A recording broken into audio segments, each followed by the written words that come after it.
Bag गाड़ी बहुत ज़्यादा स्पीड हो गई थी, गाड़ी एक्सेस स्पीड में थी।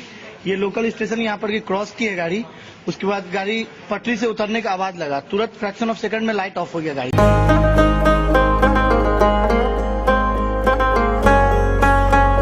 हेलो दोस्तों, कैसे हैं आप सब। चलिए शुरू करते हैं आज की इस वीडियो को। दोस्तों आज मैं आपसे चर्चा करने वाला हूं कोरोमंडल एक्सीडेंट की स्टडी के ऊपर कि क्यों ये एक्सीडेंट हुआ, क्या एग्जैक्टली हुआ जिस कारण से एक्सीडेंट पूरा घटा था। तो कोरोमंडल एक्सप्रेस जो कि हावड़ा से चेन्नई के बीच में चलती है, ये हावड़ा से चेन्नई के बीच में चलने वाली एक फ्लैगशिप ट्रेन है, मतलब कि एक प्रीमियम गाड़ी कह सकते हो आप।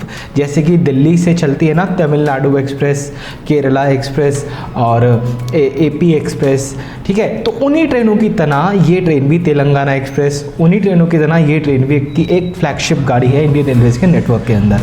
फ्लैगशिप गाड़ी बताना जरूरी इसलिए था, मतलब इसके अंदर भीड़ ज़्यादा रहती है। दोस्तों ये एक सुपरफास्ट कैटेगरी की ट्रेन है और एक बार में 16,662 किलोमीटर का सफर तय करती है और ट्रेन की फ्रीक्वेंसी यहाँ पर डेली है। तो एक दिन क्या होता है, 13 फरवरी 2009 की बात है, रात को 7:30 बजे के आसपास का टाइम है। इस ट्रेन को जाजपुर केओंझार रोड, जो कि ओडिशा से 100 किलोमीटर आगे पड़ता है, वहाँ पे इसका एक एक्सीडेंट हो जाता है और उस एक्सीडेंट के अंदर 15 लोगों की डेथ हो जाती है and several are injured in that accident, ठीक है। मतलब कई लोग उसमें घायल हो जाते हैं। अब यहाँ पे कई लोग घायल हो जाते हैं मैंने इसलिए कहा बिकॉज आज तक इस एक्सीडेंट की कोई ऑफिशियल रिपोर्ट सामने नहीं आई है और आज तक ये एग्जैक्ट नंबर नहीं निकल के आ पाया कि इसमें कितने लोग घायल थे। एक्चुअली होता क्या है कि ये जो जाजपुर रोड स्टेशन है, वहाँ पर इस ट्रेन के, जब ये ट्रेन स्टेशन में एंटर कर रही होती है तो डब्बे पलट जाते हैं। स्टेशन के इंजन से लेकर के पीछे जाके करीबन 6 डब्बे से ज़्यादा जो है पलट जाते हैं। ये जो है ओवरऑल एक्सीडेंट का केस हुआ था। दोस्तों जब ये एक्सीडेंट हुआ था उस वक्त लालू प्रसाद यादव जो है रेल मिनिस्टर हुआ करते थे।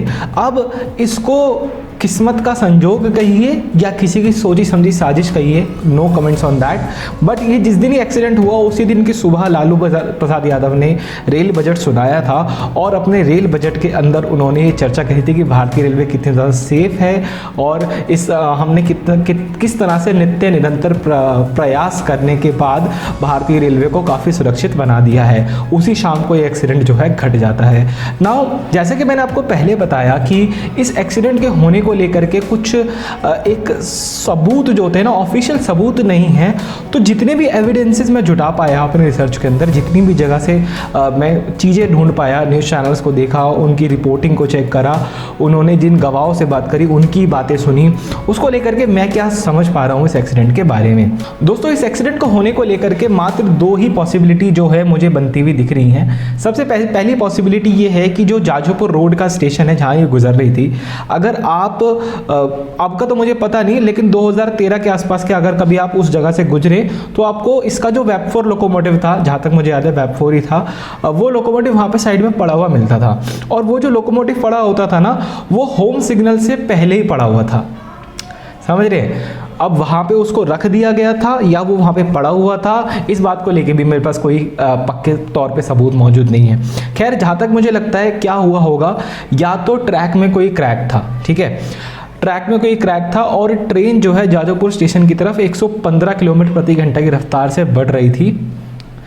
जाजपुर वैसे तो इसका स्टॉप है, बट 115 की रफ्तार क्यों थी ये भी मुझे अभी तक नहीं क्लियर हो पाया। अब वो क्रैक आने के कारण जो है ये एक्सीडेंट या तो ये इस कारण से हुआ है, या फिर मुझे ऐसा लगता है, मे बी ये इम्प्रैक्टिकल हो सकता है, बट कहीं ना कहीं मुझे ये लग रहा है कि जो स्विचिंग होती है, मतलब जो ट्रैक की स्विचिंग होती है, उसके अंदर कोई गड़बड़ आई है।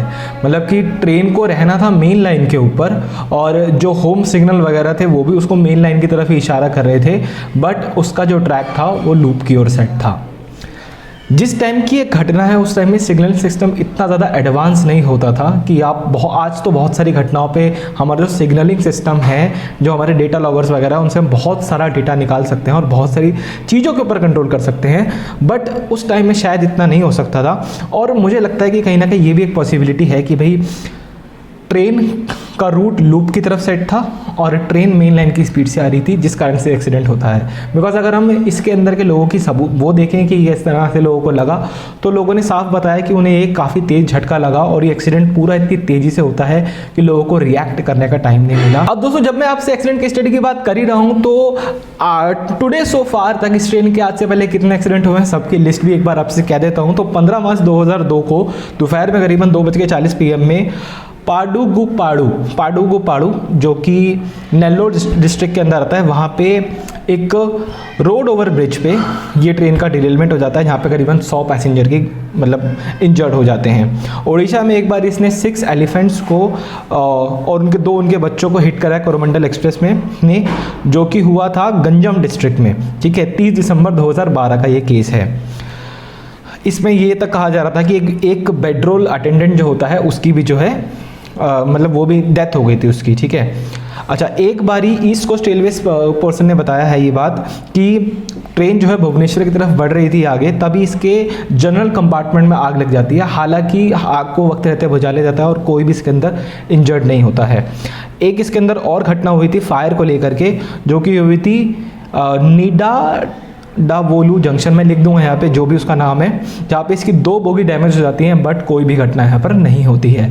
तो फिलहाल इस एक्सीडेंट केस स्टडी के एपिसोड में इतना ही। मिलता है हमसे बहुत जल्द एक और एक्सीडेंट केस स्टडी के साथ में। मैं उम्मीद करता हूँ ये वीडियो आपको अच्छी लगी होगी। अगर अच्छी लगी जरूर से लाइक कर दें, वीडियो को शेयर कर दें दोस्तों के साथ, चैनल को सब्सक्राइब करना बिल्कुल ना भूलें। Shubham Kumar signing off today. Thank you, thanks for watching, have a nice day, bye.